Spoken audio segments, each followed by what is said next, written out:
Às vezes a gente fica vendo algumas coisas que chega a parecer que Deus é um tanto bagunceiro. E que também é adepto de algum tipo de bagunça ou de algazarra. Mas à medida que a gente se aproxima da verdade na palavra de Deus, nós vamos aprendendo que, muito pelo contrário, Deus é amoroso, Deus é poderoso e Deus é organizado, não é bagunceiro. Nós vamos começar hoje, para a honra e glória do Senhor, no livro de Atos, capítulo 2, versículo 38.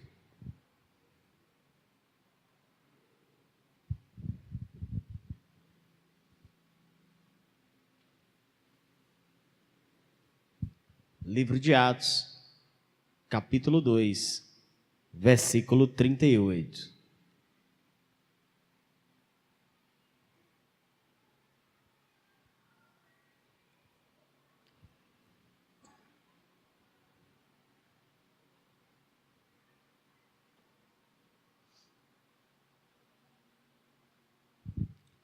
Assim diz a palavra do Senhor. Respondeu-lhes Pedro: arrependei-vos, e cada um de vós seja batizado em nome de Jesus Cristo, para a remissão dos vossos pecados, e recebereis o dom do Espírito Santo. Oremos. Santo Deus, Pai amado, te amamos, Senhor. Te amamos, Pai. Somos teu povo, Deus. Pai Santo e Pai amado, nos debruçamos mais uma vez na tua palavra, Pai. Que o teu Santo Espírito, Senhor, venha nos revelar, ó Pai, a verdade que há na tua palavra, Deus. Para que alcancemos, Senhor, corações sábios que amam, ó Pai, o teu entendimento. Senhor, nos abençoa, Pai, todos os dias, para que todos os dias sejamos investigadores, sejamos, ó Pai, sedentos, famintos, por aprender de Ti, por pertencer a Ti, por querer mais e mais a Tua presença nas nossas vidas e sermos conhecedores da Tua palavra, merecedores dos dons do Teu Espírito, para que Te sirvamos, Senhor, conforme a Tua santa e soberana vontade, em o nome do Senhor Jesus. Amém. Então, a gente lembrou da última vez, nós falamos uma frase bem interessante. Texto fora de contexto é pretexto. Então, todas as vezes que nós formos analisar algum versículo, alguma passagem, principalmente histórica, nós temos que observar o contexto. Ou seja, aonde se estava inserido, por que se estava falando isso, em que ocasião era, para a gente começar a entender aquilo que a palavra de Deus quer nos dizer. E o contexto aqui é exatamente o seguinte: foi logo após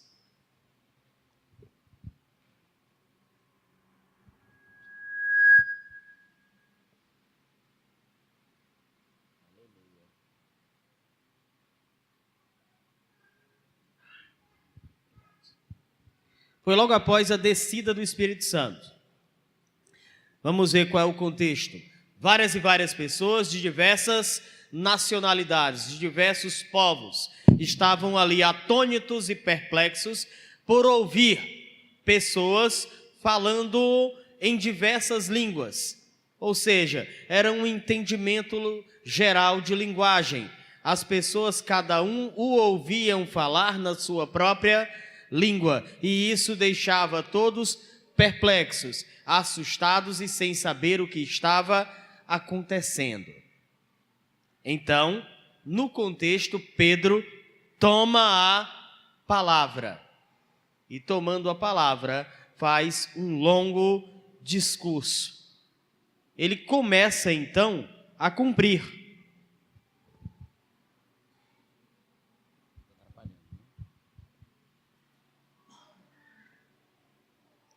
ele começa então a cumprir a ordenança que foi dada em Atos, capítulo 1 e verso 8. Qual era a ordenança? Mas recebereis poder ao descer sobre vós o Espírito Santo de Deus. Amém. O Espírito desceu. Todos ficaram possuídos e cheios do Espírito Santo. E aí? E sereis minhas testemunhas. Então Pedro começava a testemunhar. Esse era o contexto em que Pedro utilizou essa frase. E, para a gente entender bem ainda, a gente vai um versículo só atrás. Diante de tudo isso, diante de tudo que ouviram, diante de todo o testemunho e mais ainda, diante do dom milagroso que ali se apresentara, eis a reação de todo o povo. Verso 37, um verso atrás. Ouvindo eles estas coisas, compungiu-se-lhes o coração e perguntaram a Pedro e aos demais apóstolos: que faremos, irmãos? Mais uma vez vamos observar o contexto. Naquele momento, se viam todos: matamos o Senhor, matamos o Messias, matamos o Cristo. A pedra de tropeço que foi rejeitada veio a se tornar a pedra angular, a principal. E o desespero daqueles que se viam nessa situação e observavam-se como pecadores e perdidos, e agora gritavam: que faremos, irmãos? Que vamos fazer? É a mesma coisa que se perguntar: e agora? Vou fazer o quê? Temos alguns pontos a considerar.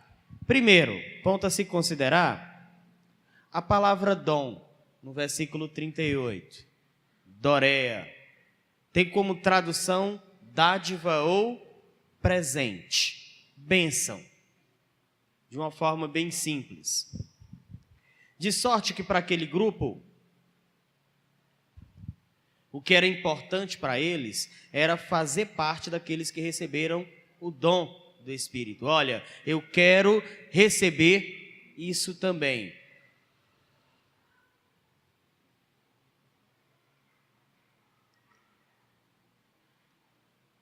Haviam todos ali agora, naquele momento, testemunhavam a palavra de Deus, do jeito que foi falado em Atos 1 e 8.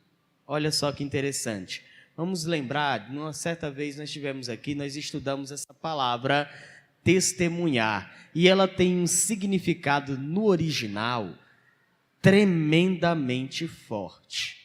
Para nós entendermos qual era a situação, qual era a palavra, qual era a missão ali, qual o sentimento naquele momento, a palavra para testemunhar no original é martos, de onde deriva a palavra Marte, e significa qualquer pessoa que esteja disposta a ir até as últimas consequências em defesa de alguma coisa.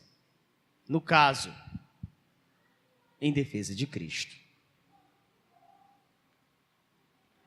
Voltando para o verso 37, quando o povo ouve o testemunho de Pedro, a Bíblia também fala de coração compungido.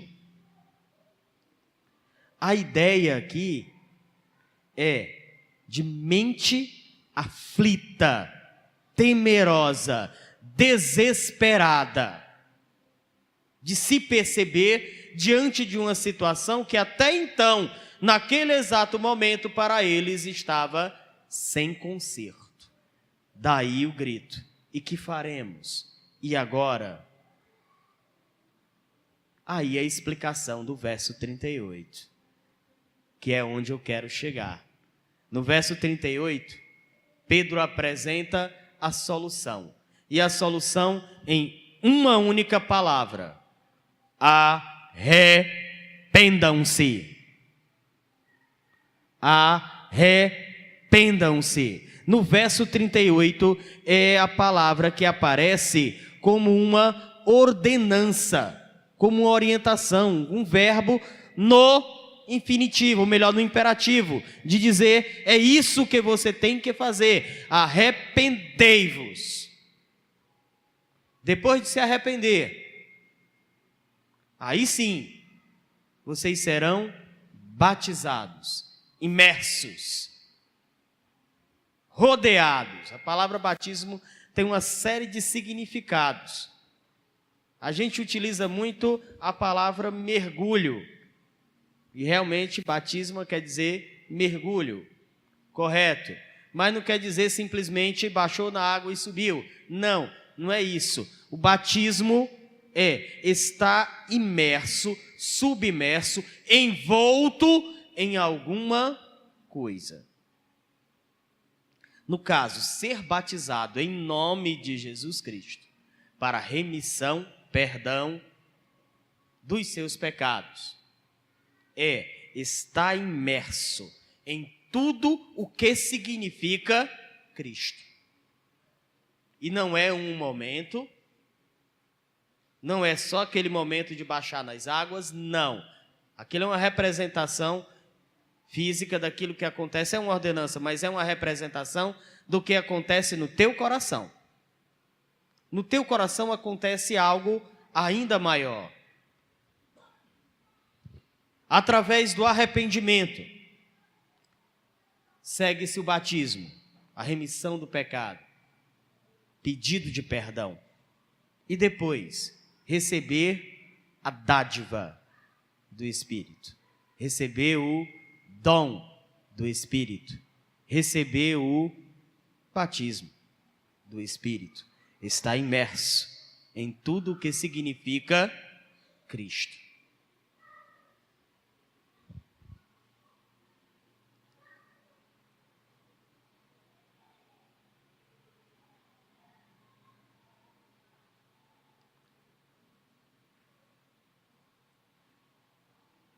No verso 38, enfim, a solução. Eis a palavra-chave, arrepender-se, para receber o dom do Espírito Santo. Se a gente bem observar, e vamos observar, só é colocada uma única condição para receber o Espírito Santo. Só uma. Só uma. Não tem nada de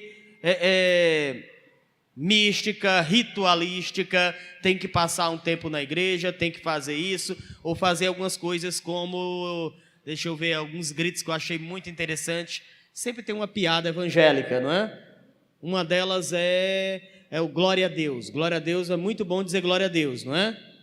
Eu aprendi que se você disser glória a Deus bem rápido, várias e várias vezes, você começa, glória a Deus, pronto, você começa a falar em línguas.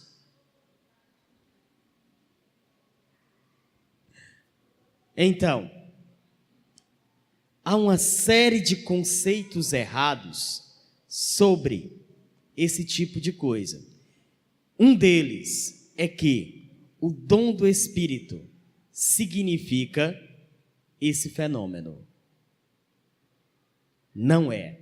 O dom do Espírito significa, de uma forma bem clara, estar imerso naquilo que significa o Espírito Santo de Deus. Está imerso naquilo que significa ser de Cristo.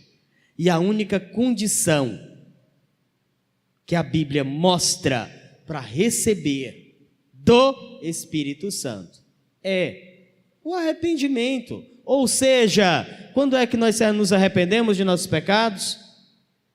É no momento em que você recebe a seguinte proposta: amado, você aceita receber o Senhor Jesus como seu Senhor e suficiente Salvador da tua vida? Observando toda a tua vida passada, observando a situação em que você se encontra, você diz: sim, eu quero. E quando você diz sim, eu quero, você demonstra o teu arrependimento. Demonstrando o teu arrependimento, é tudo que tu precisa para nesse momento, exato momento, fazer parte e ser submerso ou batizado no Espírito Santo. A gente vai tratar aqui de alguns versículos em Atos que denotam e que relatam situações de recebimento do Espírito Santo. Contudo, mais uma vez, para se entender e não fazer confusão com interpretação, vamos observar o contexto e a situação.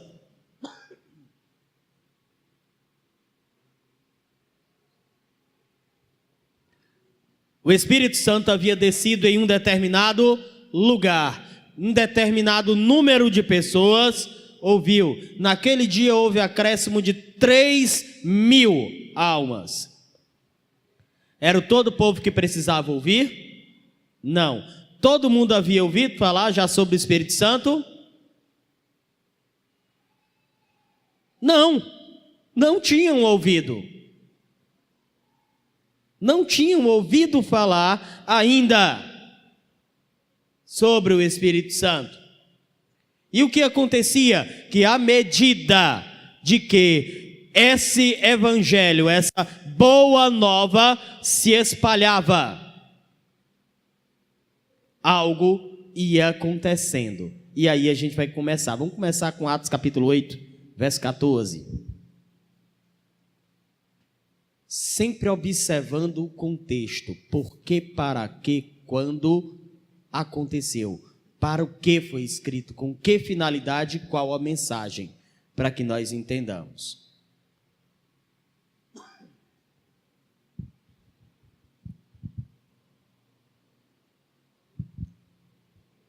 Atos 8:14. Ouvindo os apóstolos que estavam em Jerusalém, que Samaria recebera a palavra de Deus. Detalhe, os judeus não se davam com os samaritanos.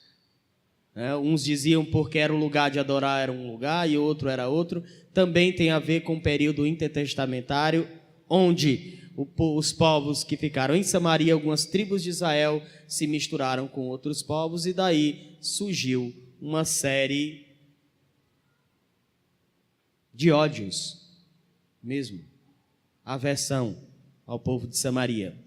Mas a palavra do Senhor, ela veio para que o mundo inteiro fosse salvo. Então, ouvindo os apóstolos que estavam em Jerusalém, que Samaria recebera a palavra de Deus, enviaram-lhe. Logo quem? Os mais tradicionais, Pedro e João, os quais, descendo para lá, oraram por eles, para que recebessem o Espírito Santo. Pessoas que nunca tinham ouvido falar sobre o Espírito Santo. Não havia demora, não havia tempo, não havia que ficar tempo na igreja, não era isso. À medida que a notícia se espalhava, porquanto não havia descido sobre nenhum deles, mas somente haviam sido batizados em o nome do Senhor Jesus, o batismo de João, o batismo nas águas. Então lhes impunham na mão e recebiam o Espírito Santo. Soube que ele existia, recebeu o Espírito Santo. Soube de sua existência, automaticamente passou a fazer parte. Vocês perceberam que não teve aqui, nessa questão, nenhuma menção sobre os dons, ou sobre manifestações espirituais. Mais tarde nós vamos entender que as manifestações, elas se diversificavam. Nem sempre era a mesma coisa. Havia necessidade de arrepender-se, ver-se como pecador, receber a Jesus Cristo e, enfim, aceitar a descida do seu Santo Espírito.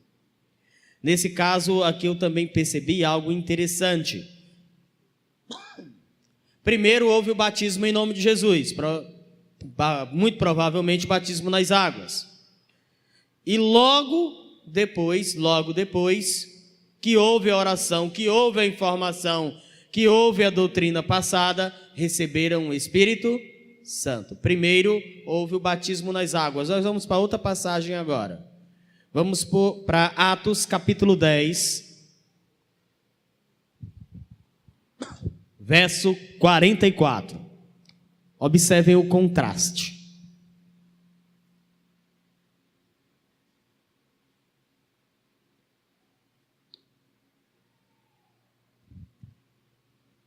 Também aprendemos que existe uma ordem, não é? Primeiro você vai para a igreja, primeiro você crê, você é batizado nas águas, e à medida que você adquire experiência, você vai ser batizado com o Espírito Santo. Vamos ver, calma. Atos 10, 44. Ainda Pedro falava estas coisas. O que? Ele anunciava Jesus Cristo e o seu Espírito. Quando caiu o Espírito Santo sobre todos os que ouviam a palavra. E os fiéis que eram da circuncisão que vieram com Pedro admiraram-se, porque também sobre os gentios foi derramado o dom do Espírito Santo. E olha só a cronologia. Esses haviam recebido, ouviram do Espírito Santo, automaticamente receberam do Espírito. E depois, porventura, pode alguém recusar água para que não sejam batizados estes que, assim como nós, receberam o Espírito Santo? Espera aí, parece que inverteu a ordem, não foi? O que se percebe de uma forma bem clara? O batismo com o Espírito Santo, ele vem do convencimento de que você é pecador e que precisa de Jesus Cristo. E no momento que se entende a palavra, no momento que se entende a informação, você recebe o Espírito Santo. Não tem nada dessas coisas que se ouviu. É magnífico observar a palavra de Deus e se render a ela. A palavra está certa. Seja todo homem mentiroso e Deus verdadeiro.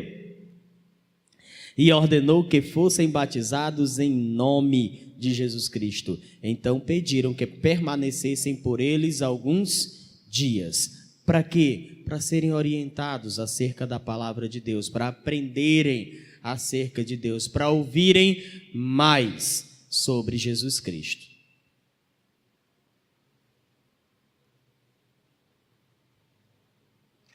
Vamos agora para outra passagem muito polêmica. Atos capítulo 19.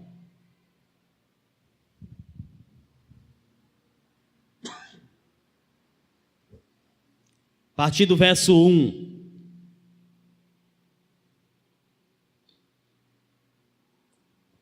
Santo Deus.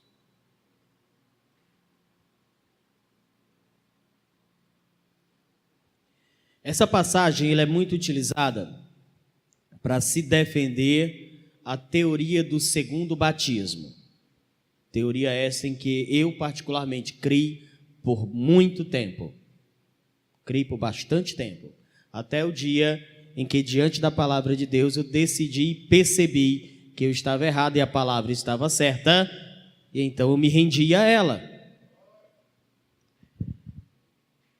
Ela é muito utilizada para provar que existe um período de tempo entre o batismo nas águas e o batismo com o Espírito Santo.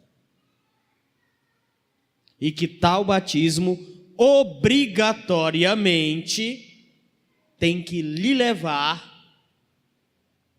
a um dos objetos de idolatria.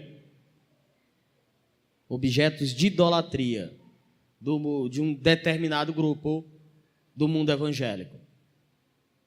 Idolatria é tudo aquilo que você coloca entre você e sua adoração a Deus. Idolatria pode ser um cabelo, uma peça de roupa. Eu já ouvi relatos de pessoas que disseram: não vou para a igreja porque eu estou sem roupa. Não vou porque eu não quero repetir a roupa. Não vou porque não fui ao cabeleireiro. Qualquer coisa que você coloque entre Deus e você, entre você e a adoração a Deus, é idolatria. Até algumas vezes essas interpretações errôneas. Obrigatoriamente se diz que ao ser batizado com o Espírito Santo, você deve automaticamente falar em línguas estranhas. Vamos ler a palavra de Deus. A palavra de Deus e o que ela diz. Aconteceu que, estando Apolo em Corinto, Paulo, tendo passado pelas regiões mais altas, chegou a Éfeso e, achando ali alguns discípulos, perguntou-lhes: recebestes porventura o Espírito Santo quando crestes? Ao que lhe responderam: pelo contrário, nem mesmo ouvimos que existe o Espírito Santo. De novo, eles estavam ouvindo falar do Espírito Santo pela primeira vez. Primeira vez. Eles estavam agora sabendo de algo que eles ainda não sabiam. Qual foi o resultado de saber o que não sabiam? Então Paulo perguntou-lhes: em que, pois, fostes batizados? Responderam: no batismo de João. Mas João havia dito: eu, na verdade, batizo com água para o arrependimento, mas aquele que vem após mim, que é mais poderoso do que eu, vos batizará com o Espírito Santo. Então, aqueles que foram batizados no batismo de João, conheciam o batismo de João. Agora eles passavam a conhecer um batismo diferente, uma imersão diferente, uma submersão em algo que eles ainda não conheciam. E olha só, disse-lhes Paulo: João realizou o batismo de arrependimento, dizendo, para que o povo cresce naquilo que vinha depois dele, a saber, em Jesus. Eles, tendo ouvido isso, foram batizados em o nome do Senhor Jesus. E automaticamente, na mesma hora, olha o que aconteceu: impondo-lhe Paulo as mãos, orando, veio sobre eles o Espírito Santo, e tanto falavam em línguas como profetizavam. Aqui no caso nós estamos vendo quantas manifestações do Espírito? 2. Haverá ainda ocasiões no futuro, nós vamos chegar já lá, em que nós veremos todas as manifestações do Espírito descritas em ordem, para aprendermos como o Espírito Santo trabalha, como é a sua vontade e como é a distribuição e aproveitamento dos seus dons. Aqui o que a gente percebe, aqui eram ao todo uns 12 homens. Primeiro ponto, eles nem sequer ouviram falar de que existia Espírito Santo. Então ninguém pode dizer que Eles creram primeiro e foram batizados no Espírito Santo depois. Essa questão sai automaticamente quando você percebe que eles nem sequer sabiam que o Espírito Santo existia. E no momento que souberam, foram batizados no Espírito Santo. Então, essa questão sai.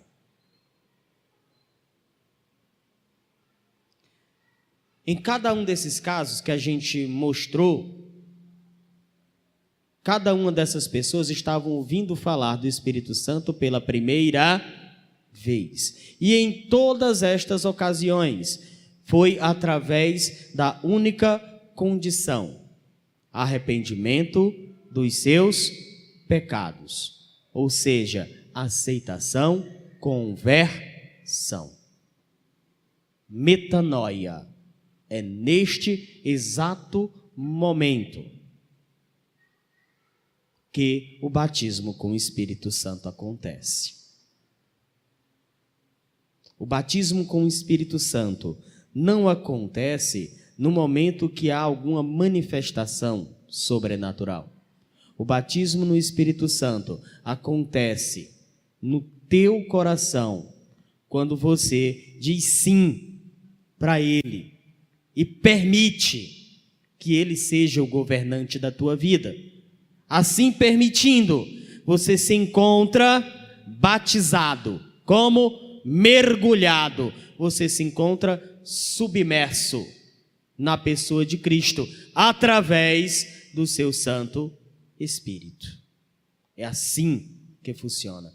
Também percebemos que não existe nenhuma cronologia no batismo com o Espírito Santo, mas que o mesmo provém do arrependimento dos nossos pecados e aceitação do Evangelho. Para terminar, agora, nosso último versículo, que é para a gente entender de uma vez por que no momento que eu me arrependo, no momento que eu aceito a Jesus Cristo, eu passo a ser batizado, submerso e pertencente ao seu Santo Espírito. Romanos, capítulo 8, versículo 9.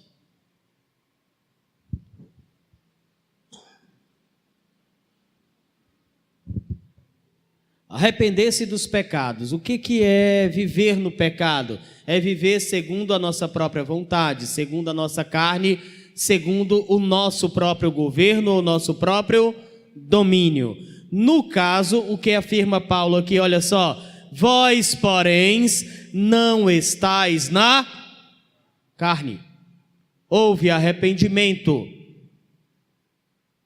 Vocês não estão mais na carne, mas estão aonde?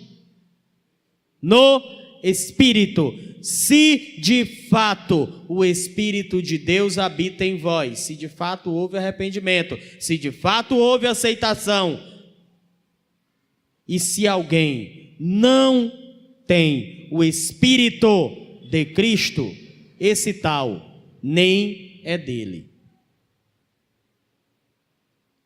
Então, como pode, por favor, eu aceitar a Cristo e não pertencer a Cristo? Como pode eu entender que eu venho aqui no altar e aceito: Senhor Jesus, eu te aceito como meu Senhor e suficiente Salvador da tua vida, faz do meu coração morada do teu Santo Espírito, e não pertencer ao Espírito?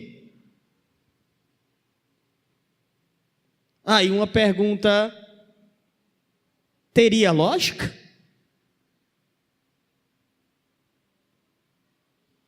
É óbvio que não. Os dons do Espírito Santo, nós vamos aprender na próxima quinta-feira, diversos dons, e para que cada um serve, e como e para que os dons existem. As manifestações do Espírito são diversificadas, todas para a honra e glória do Senhor, porque elas têm uma função: para sermos martos, para sermos testemunhas, para anunciarmos as obras daquele que nos chamou, ou seja, para sermos testemunhas do que ele nos deixou, a sua santa palavra, o seu santo evangelho, para a honra e glória do Senhor Jesus. Deus abençoe a todos nós, em nome de Jesus.